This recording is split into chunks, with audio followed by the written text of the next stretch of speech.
Hello everyone, Cole here with episode 32 of Questions for Cole. It's December the 9th today, 2020. A few things to talk about today. First of all, last week I was asked a question about the churches who were disregarding the regulations and gathering anyway.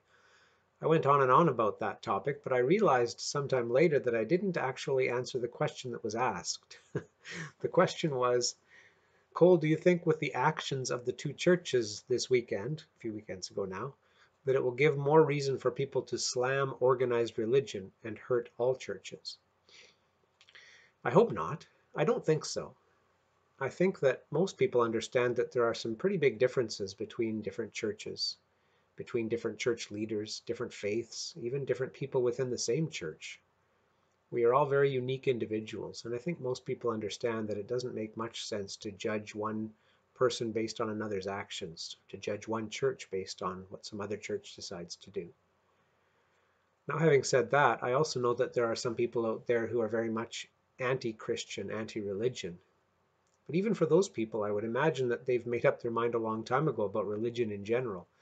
And so this probably won't really change their mind about anything. It might just add some more fuel to the fire, but they probably weren't going to give other churches the benefit of the doubt anyway. So no, I don't think the actions of a few churches will affect how people look at, say, Selkirk United Church or the United Church of Canada, for example. The people who know us know what we stand for and what we're all about. Of course, it won't hurt for all of us to continue spreading the message of who we are, so I encourage all of you to keep doing that. Thanks for the question. I think I might have actually answered it this time. The next question was about my family, whether there are any other ministers in my family, and what was my family's reaction when I decided to go into the ministry. Well, there is one other minister in my family, retired now. My uncle Ken is a retired Lutheran pastor. He served in a number of Lutheran churches during his ministry, and he also recorded a number of gospel albums along the way. And as far as what my family's reaction was to me becoming a minister, they have always been very supportive, right from the beginning. In fact, my mom says that she always thought that I'd become a minister, even well before I'd even considered it to be a possibility myself. Thanks for the question. And finally, this big question came in this past week. What is baptism? Adult baptism, dedication, christening, confirmation? Why isn't it the same in all Christian churches if we are all Christians? Does one hold more value than the next? Yikes, am I a worse Christian if I'm only dedicated? Great question. Well, I can tell you that in the United Church, we use the language of baptism, confirmation, and adult membership. So let me talk about those three first. Baptism comes right from the Bible, of course, from the story of John the Baptist, who baptized Jesus and many other people, and throughout the rest of the New Testament in other stories where people were baptized. It is performed these days in almost every church and Christian denomination. Some churches baptize infants, others baptize only adults, believing that a person should be old enough to make up their own mind and to understand what baptism is all about. But in our church, we baptize infants. When people are old enough to make up their own minds about becoming official members of the church, we call that confirmation, which includes classes where people can learn more about the church and faith and God. And then if they choose, they can become members of a particular church. In fact, I'm in the middle of an online confirmation class right now, confirmation and adult membership, since we have 4 teenagers going through confirmation and 1 adult, which we call adult membership rather than confirmation, but it's really the same thing. Now, dedication and christening are terms that we don't use in the United Church, at least not in my experience, so I had to do a little more research on those 2 terms.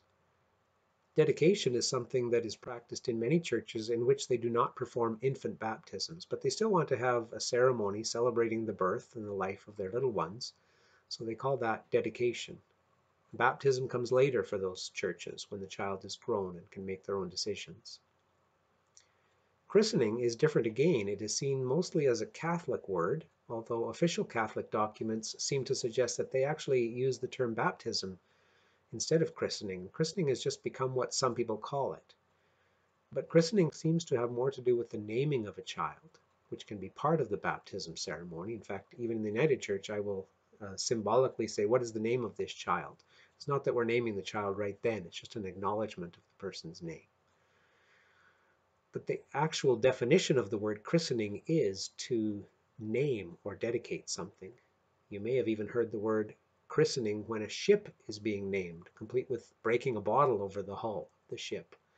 We definitely don't have that tradition when it comes to infant baptism in our church. To answer the question about why different churches have different practices, well, I guess that's why there are so many different churches and denominations in the first place. Importance has been placed on different things through the years, and different churches have decided for themselves what kind of rites and practices and theologies are going to be central to them. That doesn't make one superior to another, just different. Two other important things I want to say about this: just because we have infant baptism in our church doesn't mean that we are opposed to adult baptism. We celebrate baptism whenever a family or an individual requests it. We have celebrated baptisms of newborns, older children, teens, adults, and elders. Also in our church, we don't require people to be baptized in order to attend our church or to take part in our church activities. It doesn't separate one group of people from another. It's a personal choice. And whether you're baptized or not, we believe that you are a child of God regardless. When people choose baptism, we celebrate, but it's not membership into an exclusive club. Our church will always be an inclusive, affirming, and welcoming place where all of God's children are invited in and invited to take part. We're all in God's family.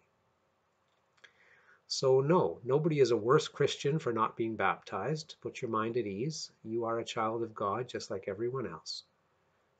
It's so much more important how we live out our faith day by day than whether or not we're baptized, confirmed, dedicated, or not. Those can all be valuable steps along the journey, and we will always celebrate when people make those choices, but it's not a hierarchy. Thanks for the great question. And finally, last but not least, we have our weekly brain teaser. Again, the theme is Manitoba towns. See if you can name these 4 different Manitoba towns. Send in your answers to cole@selkirkunitedchurch.ca. We've had a pretty good response, but there's always room for more. If you haven't participated yet, you still can. This is the 3rd week of these brain teasers, so if you want, you can go back and watch the past 2 weeks' episodes and send in all 12 answers at once. We have a close race for first place overall, with a few of you who are 8 for 8 and a few more with just 1 mistake. Let me cue up the music and I'll show you this week's pictures.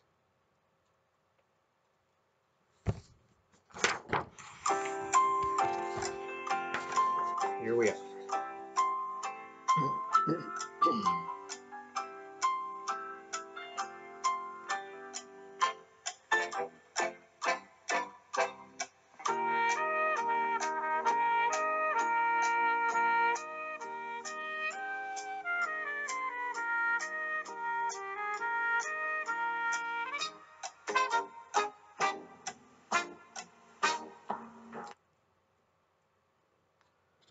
Hope you got a good look at all those 4 pictures. You can always go back and pause on each one if you need to. And that's it for this week. Send in your answers and more questions if you have them. And have a great week, everyone. See you next time.